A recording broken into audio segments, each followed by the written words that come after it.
Donc l'estrade qui vient directement d'Ulati, qui est l'endroit qui pava, l'autoroute, c'est pour dire au tabé. Des sonorités qui nous rappellent l'italien ou l'espagnol.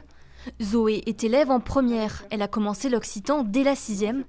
Et l'option ne freine pas son apprentissage des autres langues, bien au contraire. Il y a vachement de similitudes, par exemple avec l'espagnol. Enfin, il y a plein de mots qu'on peut retrouver dedans, des formes de mots, des constructions. Comme par exemple, là, en concordance des temps, et on fait la même chose en espagnol, et donc c'est vachement pratique. J'ai une de mes élèves, une fois, qui va en Italie, qui me dit « Monsieur, entre l'occitan, l'espagnol et le latin, je m'y suis retrouvé, j'avais aucun problème pour comprendre et pour lire. » Et ça, c'est fondamental. C'est-à-dire que ce n'est pas un enfermement, c'est une ouverture au monde, la langue d'oc.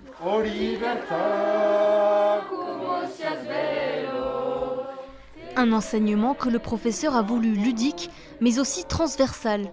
Les cours abordent la géographie, les sciences, mais aussi l'histoire, la grande comme la petite. Dans ma famille, ils ont parlé occitan. Mon grand-père, il a été éduqué comme ça. Après, mon autre grand-père aussi. Ça rapproche les gens de parler dans une ancienne langue que moi j'apprends à l'école et que lui, il a appris avec sa famille. Une manière aussi de partager l'une des richesses du territoire. En Dordogne, 8 à 9% de la population parle l'occitan. Au moins 30% le comprennent. Tout ce qui est fait en Dordogne pour notre langue permet sans doute de sensibiliser nos jeunes et de leur donner envie de continuer. Et puis de continuer de façon très professionnelle parce que ça leur apporte des points au bac. Et puis ils entrevoient aussi dans le futur l'utilisation de la langue dans leur carrière professionnelle. En Dordogne, ils sont plus de 1200 élèves à apprendre l'occitan, de la maternelle à la terminale. La relève peut-être pour assurer l'avenir d'une langue qui perd chaque année de nombreux locuteurs.